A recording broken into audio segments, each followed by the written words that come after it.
So this man you are seeing on the screen right now, he's a Nigerian man, but he resides in Zimbabwe. His name is Benedict Peter. Now, something is going viral, which is the fact that this man wants to build a lithium processing project in Zimbabwe, which is going to cost millions and millions of dollars. So when I saw this news on X, I was like, okay, this is a nice initiative, Africa growing Africa. But then when you check the comment section of those that were commenting on it, a lot of people are like, how is it going to Zimbabwe to go and build projects, to invest in business when Nigeria needs investment? And I was like, this is Africa. Africa is ours. So if not for the rugged kind of politics that we play, whereby people, corruption, backbiting, and all of that, undercutting, and nepotism, and the rest of that, we should be able to build anywhere in Africa. We should be able to grow anywhere, invest anywhere in Africa. Africa is ours, and we are the only ones that can grow Africa. Just like Dangote said the other day, it's only Africans that can grow Africa. All the white guys that are coming, the people from Americans, the US, Germany, Turkey, France, and the rest of them, they're only coming to extract. They don't care about you. They care about their own. So when they come, they're only coming to take, and they're not bringing it back. Go and check the record. All the mining projects that France and the rest of them carry out in Africa, in Chad, in Niger, in Congo, and the rest of them, they are moving those things to their country. When they mine, they move it to their country. They go and sell it over there in Europe and make a lot of money. Meanwhile, the people that have the resources have been given peanuts. So the investment is not staying in Africa. And that is why you see countries like Niger, for example. Niger is a poor country, technically. Not that Niger doesn't have resources. I mean, Niger has a lot of resources. Look at Burkina Faso. It's more like a poor country. It has resources, natural resources, a lot of it. Gold and the rest of it. But when these France guys come, I mean, since these guys have had independence, they are still under France, technically. They just say they have independence, but we all know that is not independence because they are still tied to France. And France is still continuing to drill, to continue to move the resources. So these guys have these resources, but their people are not well to do. You see the way some of them look, you be like, wow. And then look at what is happening in Congo. War everywhere, war, insurgents, killing, fighting. They have these resources. So unless Africans begin to think like this, you don't have to come from that country. As long as you are in part of the continent, you can invest anywhere. That is how we are going to grow Africa. Because it's obvious now that this investment that this guy is doing is staying in Africa. So the money is going to be recycled here in Africa. So he helps everyone. Yes, he is from Nigeria. I understand that. Yeah, Zimbabwe is a different country. I understand that. But what about if you come to think about it like the U.S., where we have the U.S., how many, is it 50 states or thereabouts in the U.S.? All of them still under the same U.S., United States of America. But they all still operate independently. So if it comes to a point, I think it was Gaddafi that was kind of proposing that United States of Africa.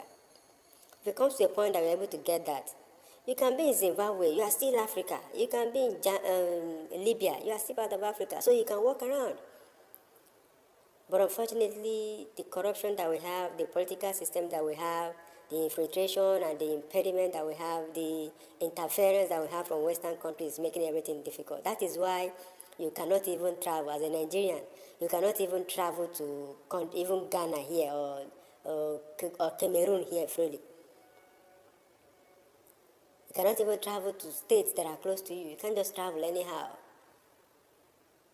You have to get a visa. Sometimes they won't even arrest you. There was this vlogger, Tayo, I know, that went to, I think it was maybe Zimbabwe or Rwanda, one of those countries. He was even arrested on arrival. They'd be like, why are you arresting me? Since he's from Nigeria. If you go to any part of Africa, they'll be like, Nigeria, they want to check, they want to confirm. Talk more when you go outside. The same time I just talked about now, bought a visa, I think for one of these countries, Grenada or something like that, one of those countries that when you get their visa, it gives you free entry to about 190 or thereabout countries. He bought the visa, $100,000. And he was really happy because a lot of places he has gone, a lot of places he gets delayed. A lot of people are complaining. You go to some countries, once they see you in Nigeria, you have a Nigerian passport, they'll push you aside and say you should wait. When they attend to everybody before they will attend to you. And then they will attend to you as if you're a criminal. They will defaultly assume that you're a criminal. The kind of questions they will be asking, you'll be like, what the hell is wrong with these guys? And you have to be patient, you have to take it, otherwise they'll send you back. So it's crazy. The system, the political system, the logistics and everything in Africa is not where it should be at all. But the only way you can get there is to start trying. And that is why I commend what this guy has just done. You know, the project is going to start next year, but at least he's putting in the groundwork right now. So it's a good initiative. I don't think people should criticize him. Look at what happened to Landmark in Nigeria here, just in Lagos here. Look at what happened to Landmark. How many millions this guy invested. And then suddenly, the government came and said they want to build a road.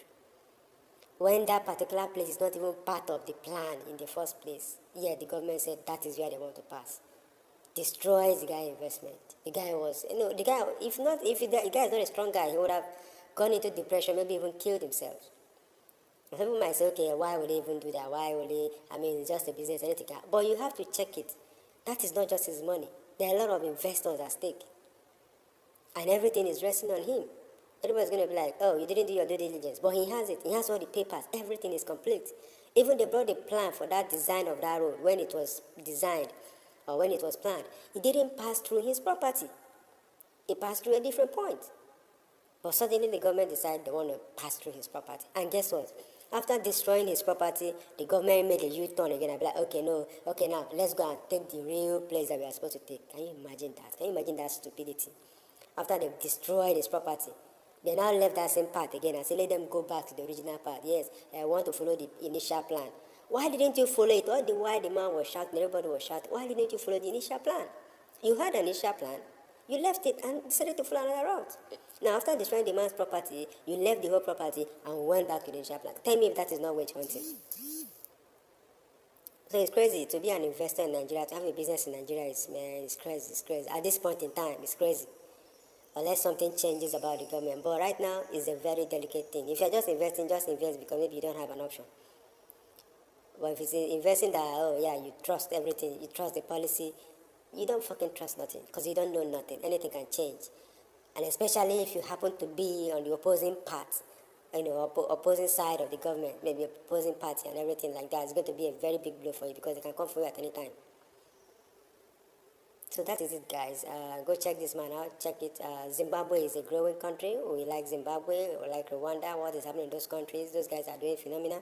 Of course, we still have our differences, but we are still Africans, so we are still brothers. Kudos.